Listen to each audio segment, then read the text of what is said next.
up, everybody? Welcome again to another episode of Freshly Baked with TMC. I am your host, or co-host, I guess I should say, Eric McPherson, and alongside my good friend, my brother-in-law, my business partner, Chad Stam, out in Boulder. What's up, Chad? Yo, man. I would say that I'm happy to be here, but I'm not happy to be here. Right now, What? we should be headed to Indianapolis right now. Come on. Right now, we should be on the way Yeah, to Indy, to the Cathedral of Speed, for the yeah. world's greatest spectacle in racing, for the umpteen time, God knows how many I've been to. Mhm. But it's not happening this year. And right now, it's starting to wear on me.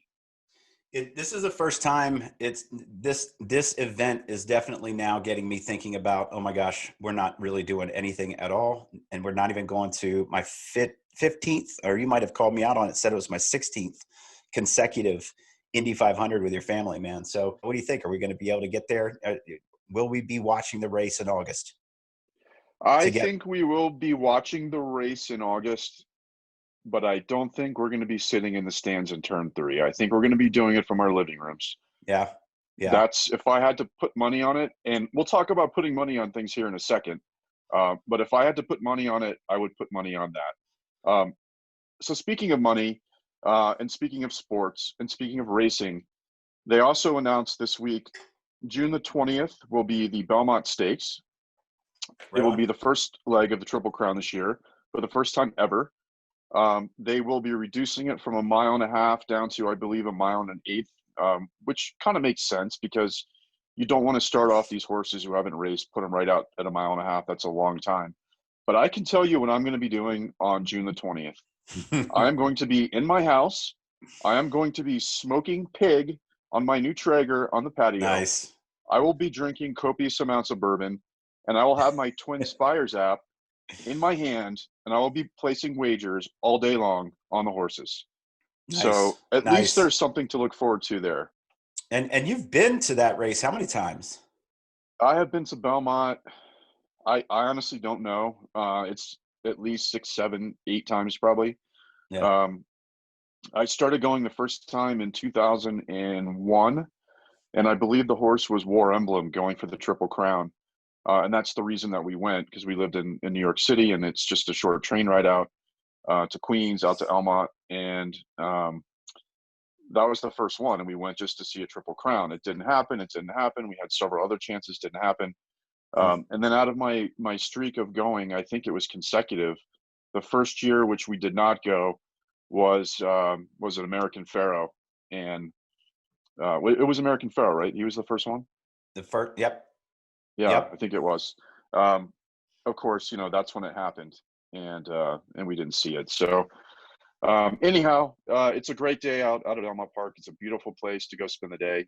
They're not going to have fans there on June 20th, but at least we'll get to watch it on TV. Right on. Right on. Yeah, we'll make the most of it right now. So, hey, we're super excited about today's podcast.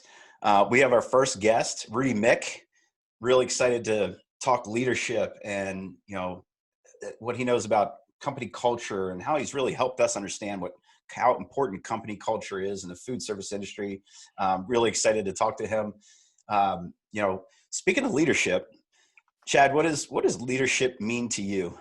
I think it just means, I think there's an element of others involved. Obviously, if you're leading, you can't just lead yourself. You have to have others that are around you, and that are willing to listen to some of the bullshit that you have to say, and willing to see it that, yeah, that could be right, or that could be helpful. I think it's being willing to look beyond what's right in front of us and kind of project into the future, to look in the periphery to see there may be solutions that aren't in the sight lines that we normally have, and then having the courage and the gumption to kind of take those paths, and then having the skills and the communication skills to talk about those things so others will follow you to those places that aren't always in the spotlight. Yes, perfectly said. Perfectly said. And to watch what's been going on in the industry too, with folks that are leading the way in terms of embracing the change that this industry's gone through with the digital platform.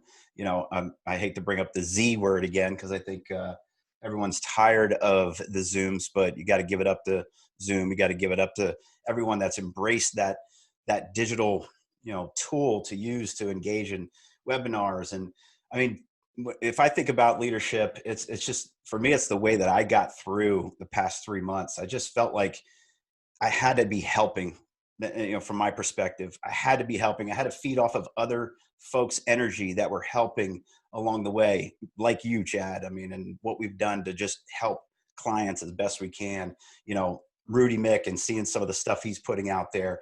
Jason Wange in our industry, who has just become this amazing positive influence in our industry, and Kevin Eaton, and folks like Allison at MAFC, to help us all understand what's going on with the PPP process and all that. And my business coach Joe Stockman. I mean, it's, the list goes on, and it's just it's really cool to see everybody pull together and help out during this time, and leadership plays such a role in that, man.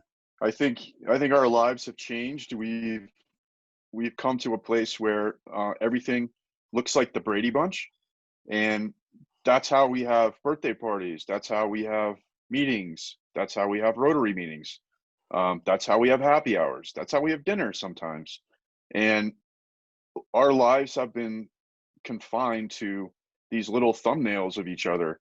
And we're trying to look at a thumbnail and have that represent the relationship that we have with the person inside the thumbnail. And I don't know what's going to come out of this. I don't know how it's going to transition back to normal, or what normal will look like. But certainly, we're going to need people like Rudy Mick, who understands what leadership is about, and who can articulate it in the right ways, particularly as it relates to business and food service. And we're going to need people like that as we look to the future.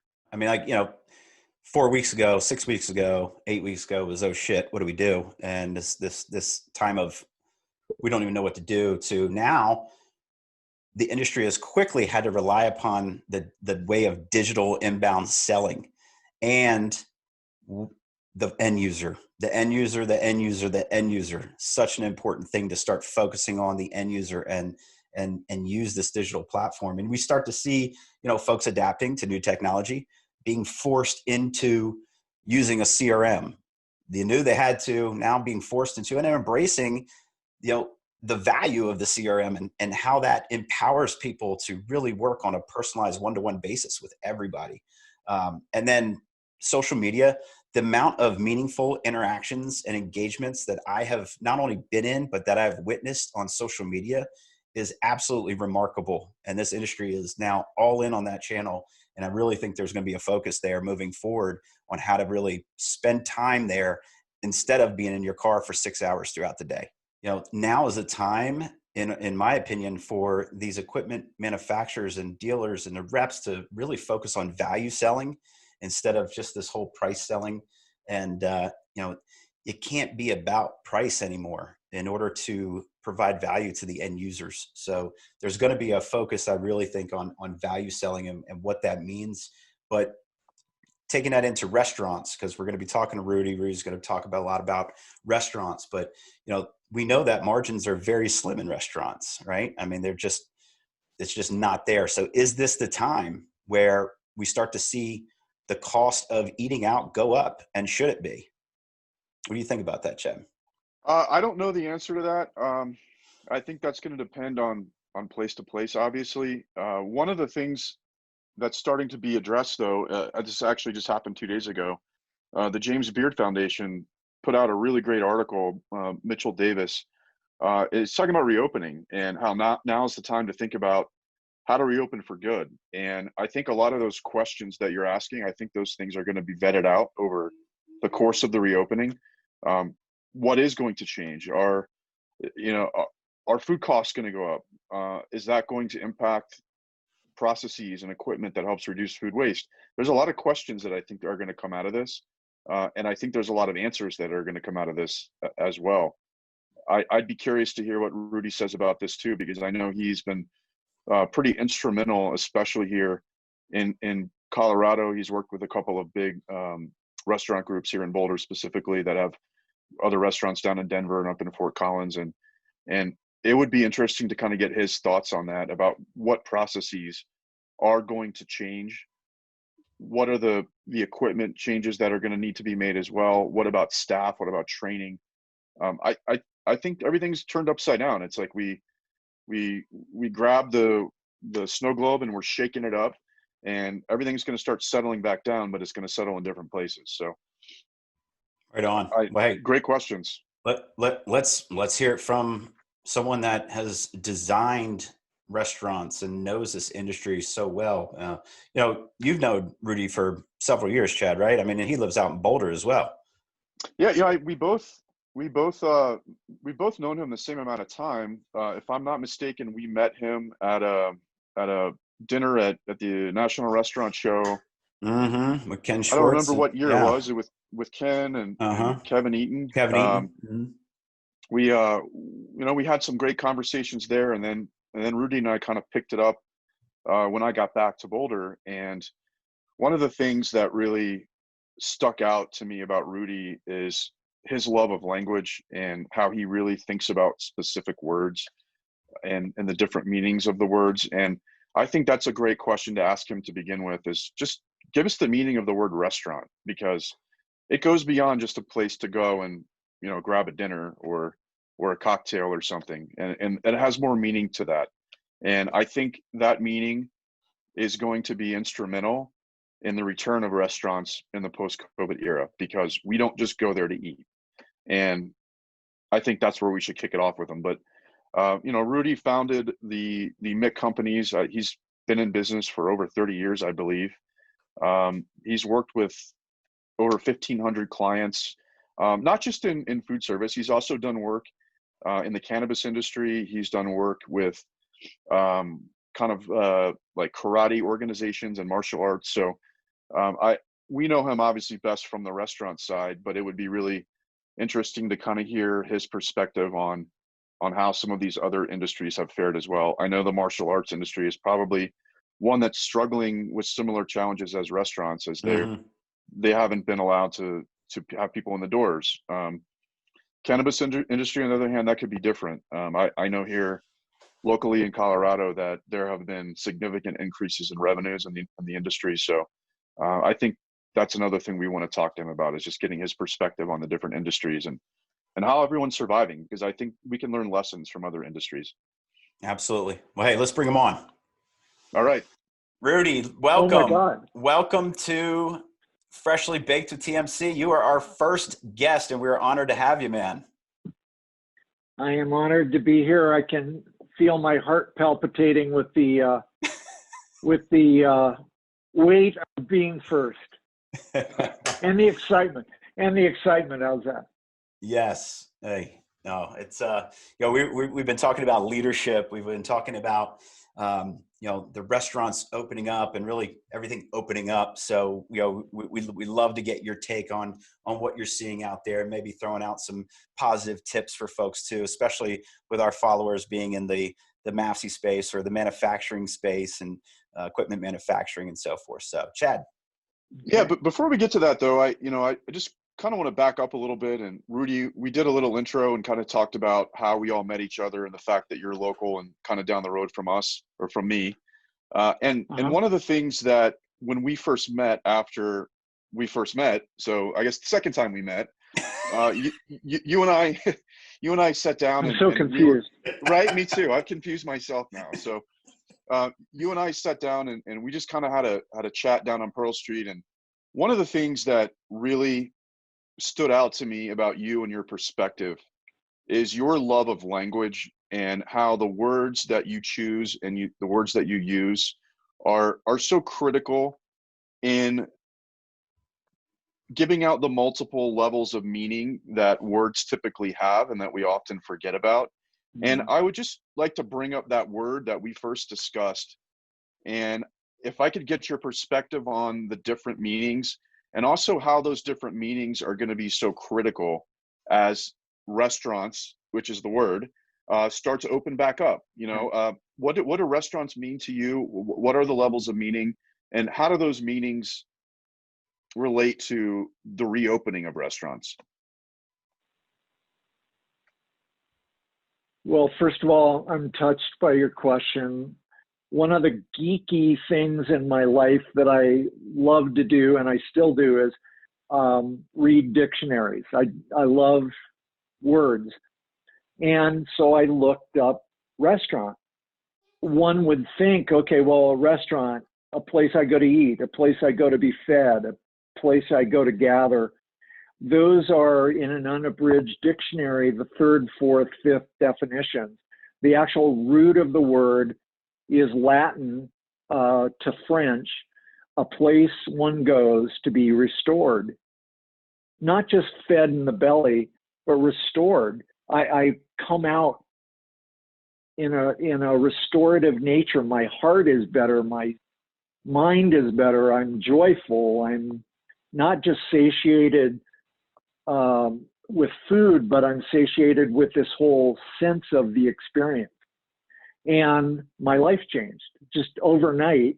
And as successful as we had been in opening new concepts and building chains, the performance skyrocketed because now a dishwasher looks like a dishwasher, but they're not. They're a restorer of soul.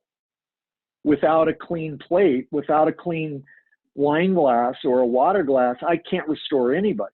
And now we go to every position in the restaurant, regardless of the concept: fast casual, quick service, fine dining, catering, frankly, delivery, etc. We're all restorers of soul. And now how do you define that in my particular company? Now we go to the manufacturers, and it's like, okay, what am I doing? Oh, I'm screwing in stainless steel screws to put together a freezer. No, without the freezer, there's no restoral. I'm a builder of this thing. I'm something more. You hit it on the head. A lot of the things I was thinking, and a lot of the things that I wasn't thinking, which is, one of the reasons I always love talking to you, is I walk away with something in my head that I didn't approach the conversation with to begin with. For me, the hope is that it's those in-house dining room experiences that we have to restore ourselves. I'm hoping that those are the moments that we remember that are going to cause people to go back to those restaurants once this is all over and once we get the all clear. I hope you're right. Yeah, a light bulb just went off as I was listening to you. Oh my God, if now I had a sit-down restaurant or a fast casual restaurant, now all I can do is meet you at the door to hand you a bag through my blue sanitary gloves, right? I have my mask on. Now all I've done is extend my dining room to the curb, to the sidewalk. And now how am I cleaning the sidewalk and cleaning the gutter so that when you walk up to the door, there is a clean brand experience? And we figured out in the last 6 weeks, how to minimize a menu, how to get it in a bag, how to hand it to you with love, on purpose, to recipe, hot food hot, cold food cold. Nothing's changed. We've just changed the perspective of our building. What is our building? It's now the sidewalk and the front door or the drive-through. So that perspective, right? That's a perspective. And that perspective has to come with, a mind shift that happens from the top down, right? I mean, like, totally. It takes leadership to implement just a way of going about treating your employees the way you do. And so from a leadership perspective, Rudy, I mean, what does leadership mean to you? And what are you seeing as leadership now and where it needs to go? So one of the crazy parts, I love the question, Eric, and thank you. To me, one of the things that we very rarely talk about, certainly in the restaurant segment, I'm interested to explore manufacturing. In the restaurant segment, one of the things we don't talk about is that we barely train managers to manage. And when the owner isn't on site or the CEO isn't on site, and we have, whether we have one restaurant or we have 101, by default, the restaurant manager is the leader. We barely teach them to manage, let alone be a leader. And now we go to a bigger restaurant and the shift manager, the floor manager, is the default leader. And at a full service restaurant, each server or the bartender is their own leader at the same time they're managing their station. But we never talk about this. So the opportunity, I think, again, this is a great gift of COVID if we go here, but it's all choice, is what we've seen is, look at all of the essential workers rising up. If I can't sell my product, I'm giving away, I'm building sandwiches or food to get to the first responders, and my team, I'm actually paying my team even though my doors aren't open, right? It's like I've got enough cash to last a month. I can't open. I can save the money for me, or I can give it to my team and we'll do something with the food on our shelves rather than let it rot. And all of a sudden people are inspired, and we're working, dare I go here, on purpose, that is working on as restorers of soul, and look at the performance. So now, and again, I'm going on here, but the opportunity is post-COVID, how do I do that same thing? Now we know I've got a team of inspired workers. Now we just need to share the picture of what does inspired service look like? What does inspired production look like? So leadership, number one, leadership is a choice. Number two, leadership is behavior more than anything else.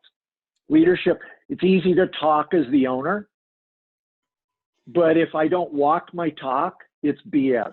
And it goes back to something I always learned from you from the get-go when we started talking, and some of the content that you put out there, and it's about your company culture, right? The culture. Yeah. And that culture is either a culture of leadership and leadership in a way that's going to empower and inspire, or not. But that company culture seems to be such a key component that ties right into the leadership. I think so, Eric. And in my experience, 2 or 3 things happen with culture. One is culture is unconscious. So a leader, in an independent restaurant, or frankly, even in a chain, if we don't teach the managers to be leaders and what leadership means, then if I'm the de facto leader, or I'm the owner in an independent, and I'm tired and I act grouchy and frustrated because what the hell is going to happen to my business and my family and all of those real issues. But if I act out angry and frustrated and pissy, why would my team be inspired to give? Exactly. So somehow in the midst of this, we're being given this gift of, oh my gosh, the culture is choiceful. And it is behaviors. So I can clean the sidewalk or not. I can have a dirty front door or a sticky door handle or not. I mean, there's the gift of COVID. Our customers are going to watch us wash our hands. They're going to watch us touch our face going forward. So as the leader, do I walk my talk or don't I? The opportunity is to move from culture being unconscious to culture being choiceful. And guess what? That's exactly what drives the brand. If I want a clean table or a sticky table, I've got to train the team. If I'm pissed, dare I say that, if I'm upset about a sticky table, well, have I defined a clean table? And if I don't define clean, then you're leaving it to me to clean it. And maybe I know what clean is and maybe I don't. So there's a brand consistency that comes out of what I care about with the culture. And what can Right? manufacturers learn from that perspective? I mean, obviously inside a restaurant, it's one thing, but what if you're a manufacturer? What are some of those takeaways that are applicable to them? Well, to me, there's so much similarity. Dare I share? There's an old fable about builders. So manufacturers are builders, right? They have an idea, they maybe have a patent, and they build equipment. The closest, we've already talked about restoral of soul. Here's a story more applicable, perhaps. There's this old fable of a wise man sitting on a hill that's about 35 degrees, 40 degrees, pretty steep. And here comes a brick carrier, a hod carrier. And he's climbing up the mountain, bringing bricks up this mountain. And he goes, the old man, the wise man, stops the first guy with the hod and says, "What are you doing?" He says, "Oh, this guy's paying me to carry bricks up to the top of the hill." Okay. Next guy comes. He goes, "What are you doing?" "Well, my boss is building a building and I'm part of the team that is doing the construction and I'm getting paid. This is my job." The third guy comes by and the wise man says, "Wow, what are you doing?" He looks at him and the hod carrier looks at the wise man and says, "I'm building a cathedral." Mm-hmm. Right? And dare I give you one more story? I'm old enough to remember Neil Armstrong stepping on the moon and watching that TV. And I'll never forget, CBS was broadcasting the event, and they were at what was then called Cape Kennedy, now Cape Canaveral. And they were walking around. CBS was interviewing various people, the scientists, the guys on the radio terminals and early computers and stuff. And anyway, they walked up to this woman that was clearly a janitor. She had her janitor cart and her mops and her broom. The story still touches me. I was 17. Mm. The guy goes, "Ma'am, what do you do here at Cape Kennedy?" She goes, "I'm putting a man on the moon." That's fantastic. That's awesome. Yeah, I mean, you guys get the analogy immediately, right? Yeah. Yep. So, Yep. I'm screwing screws in. I'm laying out stainless. I'm bending stainless. No, dude, you are building a piece of equipment that's going to feed millions of people. Mm-hmm. Yeah. Amazing. We do these things not because they're easy, but because they're hard, right? I mean, isn't that right? One of the things here, though, as we wrap up, there are some areas that we want to finish on where there is no ambiguity. We call this the baker's dozen. It's a rapid fire. Give you a quick question, give me a quick answer. We're gonna run these. We're gonna run these through. Every one of our guests. They're definitely going to change. According to our guest of the week, but these are curtailed specifically for you. And if you're ready, we're gonna dive right into the baker's dozen. If you're okay with that.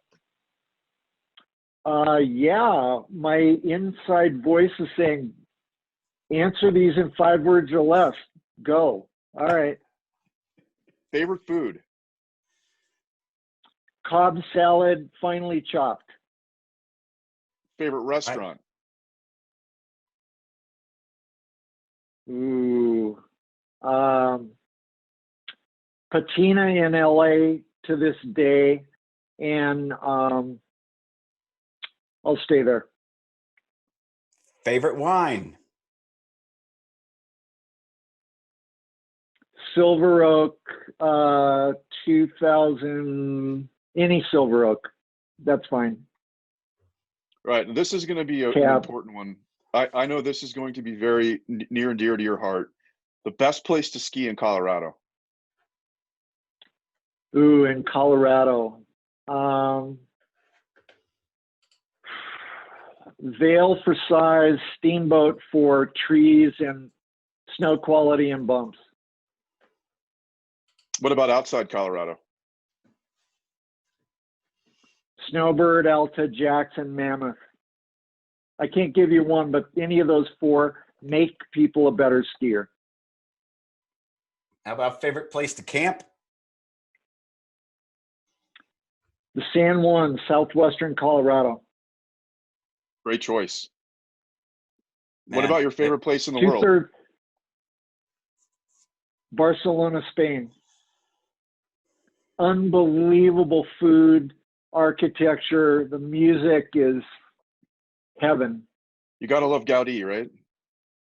Yeah. First job.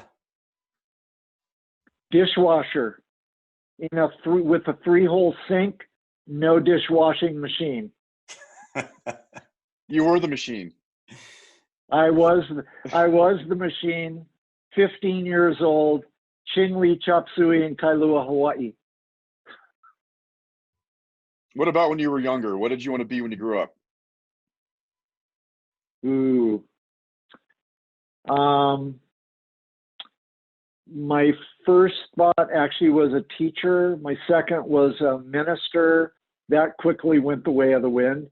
And I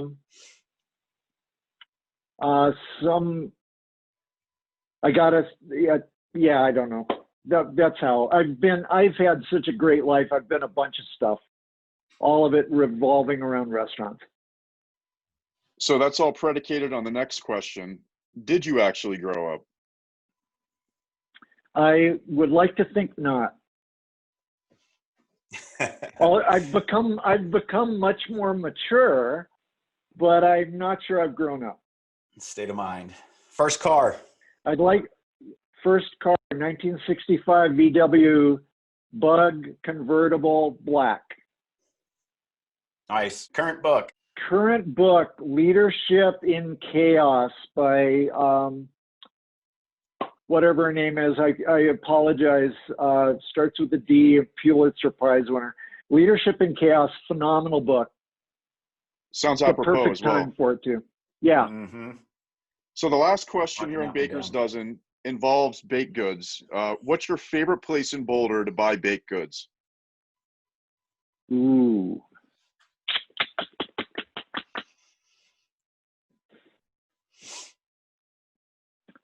I'm embarrassed to say, don't remember the name of the bakery. Oh my God. We'll end up reminding you of it. Just put it that way. We'll end up reminding you of it.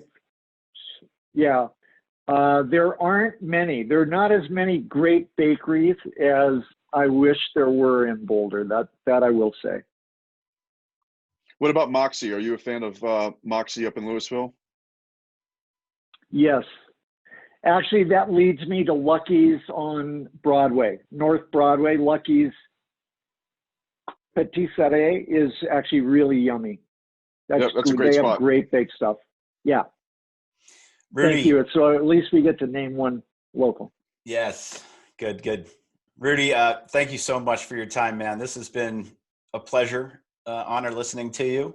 And we're really thankful for you setting that bar as our first guest here on Freshly Baked with TMC. I am honored, and let's do more. I hope I didn't talk so much that I look forward to being invited back, I hope. Always appreciate your insights. Yes. See you guys soon. Thank you so much. I love what you're doing on the podcast and the Baker's Dozen. Kick it. Awesome. Cool. Thanks, Rudy. Take care. Cheers. Be well. Man, it's so good to hear from Rudy. And, again, special shout out to him for being our first guest and just invaluable insight. Can't wait to have him on again. So thanks for tuning in, everybody. Hope you please subscribe. We look forward to our next guest. We'll tell you all about who it is. And hope you had some fun and learned a few nuggets here today. Have a great weekend. This is being recorded before Memorial Day, so by the time you listen to it, hopefully you had a great Memorial Day. Over and out. Later.